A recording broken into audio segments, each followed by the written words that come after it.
रडू ना रे काही. होय असं माहिती का की हे जे प्रॉब्लेम्स असतात ना हे मी सांगतोय माझ्याच लाईफमध्ये नाही प्रत्येकाच्या लाईफमध्ये चालूच राहतात. फरक एवढाच आहे की मी व्हिडिओ बनवतो त्याचे आणि बाकी लोक व्हिडिओ बनवत नाही. नगरच्या आईला फोन लाव ना वरण भात आणा म्हणा. हा मम्मी हा तिला. काय झालं परी काय झालं तुला. तसे हात नाही घालू तसे हात नाही घालू. हाय कोमल. अय अगं रडू नको ग.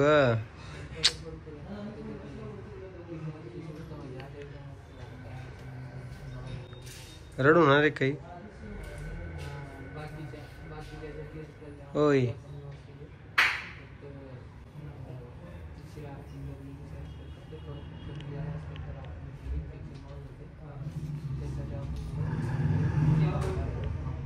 ऐक आता रडू नको बस झाले.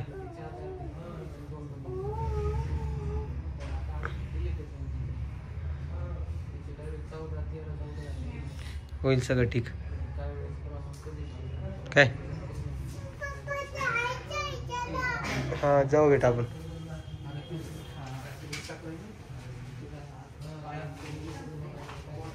जाऊ आपण बेटा. तुला काय आणायचंय का काय खाती का तू. तुमच्या सगळ्यांच्या मनात खूप सारे प्रश्न असतील की कोमल अचानक रडायला काय लागली आणि ओम तू अचानक नगरला का गेलाय. तर चला म्हटलं आता तेच तुमच्यासोबत शेअर करतो. माझं तिकडे परी पण आहे. परी इकडे हाय कर. तर विषय काय झाला माहिती का तुम्हाला जसं काल सांगितलं होतं की पिऊला दवाखान्यात नेणार आहे. तर दवाखान्यात नेलं आणि डॉक्टरनं अर्जंटमध्ये तिला ॲडमिट करायला सांगितलं. ओके तर तिला आता ॲडमिट करून काचात ठेवलेले. तुम्हाला हे पण सांगितलं जेव्हा झाली तेव्हा डॉक्टर म्हणले तिला काचात ठेवा काही प्रॉब्लेम वाटला तर आम्ही ठेवू पण डॉक्टरांनी काही ठेवलं नाही. परंतु आता ठेवावं लागलं. तर डॉक्टरांनी वेगळंच काहीतरी सांगितलेलं आहे ते काही सध्या मी तुमच्यासोबत शेअर करू शकत नाही आणि थोडं टेन्शनचं आहेच काम. पण सगळ्यांना प्रे करा स्वामींना की आपल्या पिऊला लवकर बरं वाटलं पाहिजे कारण की तिचा त्रास माझ्याकडून पण सहन होत नाही आहे. आणि काय असतं माहिती आहे का बरं बरं तर काय असतं माहिती आहे का की हे जे प्रॉब्लेम्स असतात ना हे मी सांगतोय माझ्याच लाईफमध्ये नाही प्रत्येकाच्या लाईफमध्ये चालूच राहतात. फरक एवढाच आहे की मी व्हिडिओ बनवतो त्याचे आणि बाकी लोक व्हिडिओ बनवत नाही. आणि आपण कोणाचं वाईट केलेलं नाही तर आपलं वाईट होणार नाही या आशेवरच आपण स्टेबल राहूया. स्वामींना प्रार्थना. माझे घरचे पण करताय की आता टेस्ट वगैरे परत एकदा करायचे. कालचे रिपोर्ट आलेत आणि डॉक्टरांनी सांगितलं की असा असा प्रॉब्लेम आहे कदाचित उद्यापर्यंत कळून जाईल. तर आज तिचे रिपोर्ट्स वगैरे येणार आहे. आणि कोमल ॲडमिट केल्यापासूनच रडते. इकडं बाळा पडशील तू इकडं हो ना. हां तर कोमल आता तिथं काय प्रॉब्लेम झालेला आहे दवाखान्यामध्ये की एकट्यालाच थांबायची परमिशन आहे म्हणजे बाळाच्या आईला दुसऱ्याला राहायची तिथं सुविधा नाही आहे. त्यामुळे कोमल रात्री थांबली. मी परीला घेऊन इकडे आलो. इकडं थंडी पण खूप पडलेली आहे खूप म्हणजे खूपच. तर मी परीला घेऊन इकडे आलो आणि आता परत सकाळ आता 9 वाजायला लागले. घरचा नाश्ता वगैरे झाला की डबा घेऊन लगेच निघणार आहे. आई आणि दादा पण आज यायचा प्रयत्न करताय. बघू काय होतंय. तर सगळं चांगलं चालू असताना असं काहीतरी मदत निघताना हे तुम्हाला सांगू शकत नाही. कालच विषय काय झाला तुम्ही बघितलं ना. म्हणजे परीला आता दवाखान्यात देणार आहे. आता कोमल येईन आणि आपल्याला 7व्या महिन्याचा कार्यक्रम करायचा. हां तर असा विषय आहे. आता ते कालच आपला विषय झाला की कसं करायचं 7व्या महिन्याचा प्रोग्राम वगैरे. परंतु अचानक असं प्रॉब्लेम निघाला की त्याला मीही काही करू शकत नाही किंवा तुम्ही काही करू शकत नाही. आता इकडे किती दिवस जाईल ते बघू. पिऊला जे आहे NICU मध्ये ठेवलेलं आहे. परी नको ना बाळा. NICU मध्ये ठेवलेलं काचामध्ये आणि तिला दूध पण आता मोजून देत आहे. तर डॉक्टर बघताय की कदाचित तिचं पोट भरतंय का नाही हे पण बघताय. आणि तिच्या रिपोर्टमध्ये पण थोडी गडबड आलेली आहे.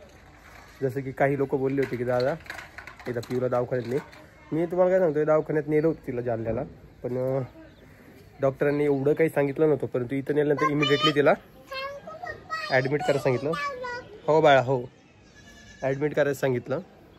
आणि त्यामुळे कोमलच्या घरचे आणि कोमल दोघंही जण रडायलाच लागले. तुम्हाला माहिती आहे कोमल किती हळवी आहे, थोडं काही झालं तरी रडायला लागते.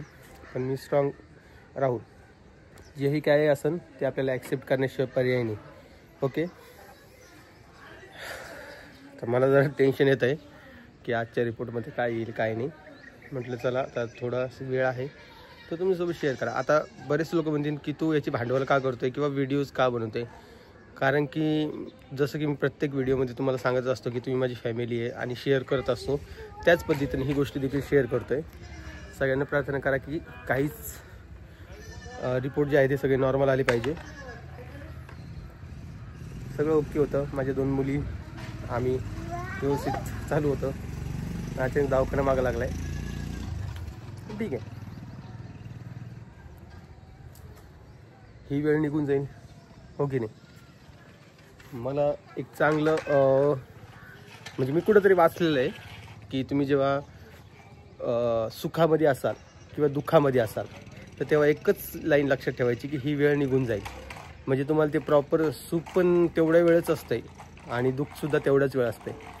आणि बघू काय होतं आहे. तर जसा रिपोर्ट येईल तसा तर मी तुमच्यासोबत शेअर करेलच. चला आता कोमलला डबा घेऊन जाऊ आणि तिला नाश्ता पण करायचा असेल तर जाऊया. तिला आता जवळपास आज 10 वाजता, म्हणजे ज्या दिवशी तुम्ही व्हिडिओ बघता त्या दिवशी 10 वाजता परीला पिऊपासून दूर ठेवून पूर्ण 24 घंटे होणार आहे. तिला देखील ही गोष्ट सहन होणं अवघड आहे. कारण की एका आईला एका लेकरापासून 24 घंटे दूर हे पटत नाही ना. चला मी काय करतो आता दवाखान्यात जातो आणि कोमलसोबत जरा डिस्कशन करूया, तिला थोडा नाश्ता वगैरे देऊया. चला. कोमलचा नाश्ता वगैरे झाला आणि ती आत्ताच आंघोळ करून आलेली आहे. फ्रेश वाटते का आता? पिऊ जरा झोपायला लागली आता. आणि परी पण जरा परेशान करी. परी नमस्कार कर ना बाळा एकदा. परी इकडे बघ. नाही बोलायचं का? मग कर नमस्कार. चल.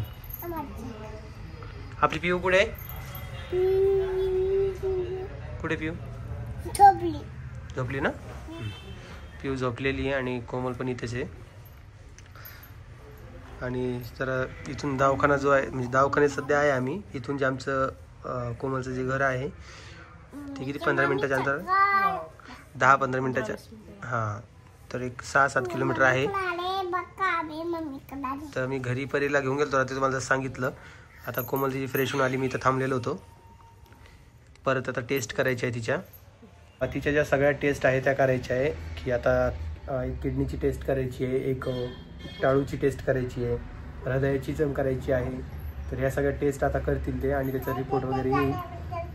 तर बघू आता रिपोर्ट वगैरे काय येतोय. तोपर्यंत आम्ही त्याचे डॉक्टर बोललेत की 48 घंट्याचा तरी वेळ द्या म्हणे, जेणेकरून आम्हाला कळून तुझा प्रॉब्लेम काय आहे, कशामुळं वेट वाढत नव्हतं आणि जे नाही व्हायचं होतं तेच आता का समस्या लागलं. काय कोणती यापी? कोणती यापी मला सांग. तिनं काय केलं, त्या पर्समध्ये चॉकलेट ठेवलेले होते, तिने झांबलून काढलेच ते. हां, कशी आगाव झाली ती एवढी. काय करा परी तुझं. आता आजी येणार आहे. हां, आई येणार आहे आपली. आईसोबत घरी चालत जायचे आपल्याला. हां, मग मी आणि पिऊ मागून येतो. हां, चालेल का? चालेल म्हणते, पण मला नाही वाटत ती राहील. ज्या हिशोबाने ती अंदाज वर्तवती आहे. हां,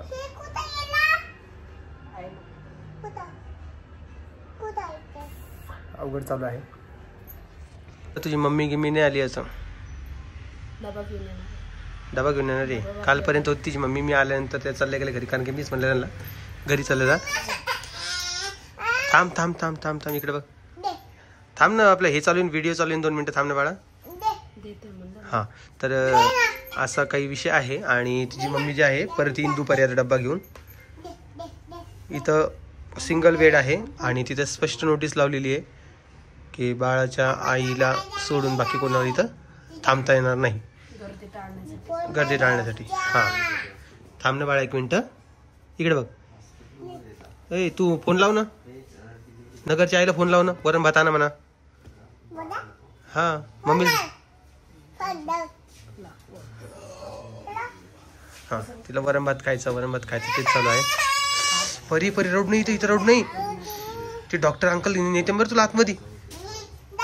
इकडे बघ तू सकाळी न सांगता काय केलं. फ्रुटी पेली तू. इकडे फ्रुटी पेली ना. मला सांगितलं का तू फ्रुटी पेलेली. हा तेव्हा पेमेंटचं बघ काय आलं तुझे.